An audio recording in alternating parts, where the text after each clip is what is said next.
ఇప్పుడు అందులో నేను నూడిల్స్ వేస్తున్నాను, స్పాగెటీ నూడిల్స్. ఈ స్పాగెటీ బాగా ఉడకాలి అన్నమాట, అందుకనేసి ఒక 15 నిమిషాలు ఇట్లా బాయిల్ అవ్వాలి. ఇట్లా బాయిల్ అవుతున్నప్పుడే సాల్ట్ కూడా వేయాలి. ఆలివ్ ఆయిల్ మరిగింది. ఇప్పుడు నేను ఇందులో గార్లిక్ వేస్తున్నాను అనమాట. స్పాగెటీ అంటేనే ఇంకా మనం గార్లిక్ ఎక్కువ వేయాలి. గార్లిక్ వేగుతున్నప్పుడే కొన్ని పచ్చిమిరపకాయలు కూడా వేయాలి. ఒకసారి కలపాలి.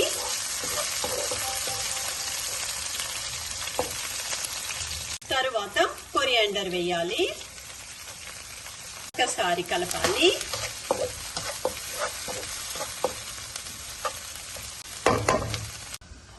పక్కన స్పాగెటీ ఉడికిపోతుంది, చూడండి ఎంత బాగా ఉడికిందో.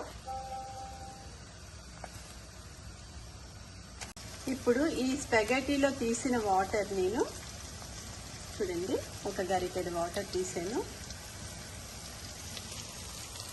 ఇప్పుడు దీంట్లో వేస్తున్నాను, చూడండి అట్లా వేయాలి అన్నమాట. స్పాగెటీ వాటరే వేయాలి.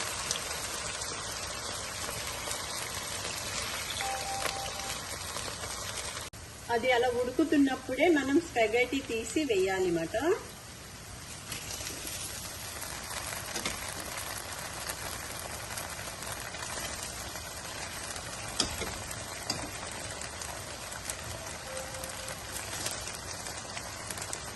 అది అలా ఉడుకుతున్నప్పుడే మనం స్పాగెటీ తీసి వేయాలి అన్నమాట.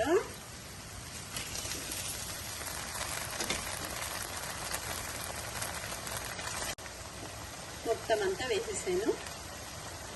చూడండి ఇప్పుడు నేను ఆయిల్ చూపిస్తున్నాను కదా, ఇది స్పాగెటీతో వచ్చిన ఆయిల్ అన్నమాట. ఈ ఆయిల్ దీని మీద వేసి ఆఫ్ చేయడమే స్టవ్. అప్పుడు స్పాగెటీ రెడీ అయిపోతుంది.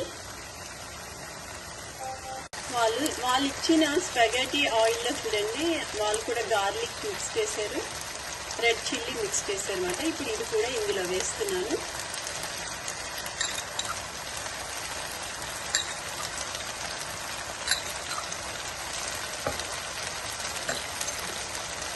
ఒకసారి శుభ్రంగా కలుపుదాం.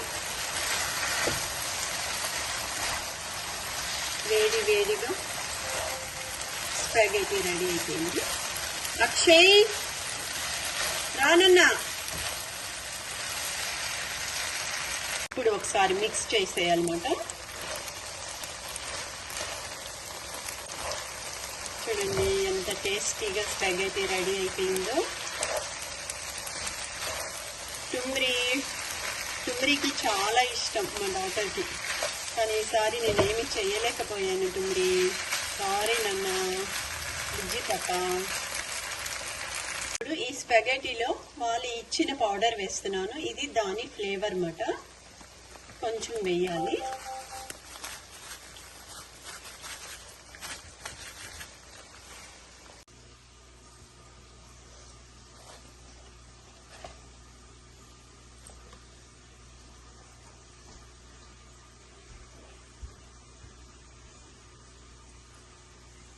చూడండి స్పాగెటీ అంతా రెడీ అయిపోయింది.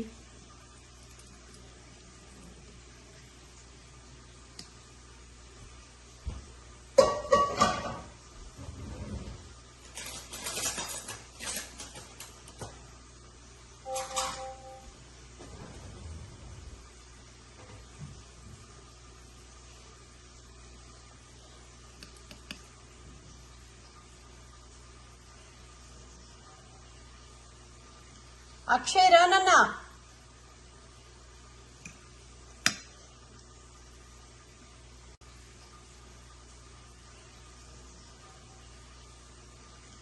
అక్షయ్ రానన్నా.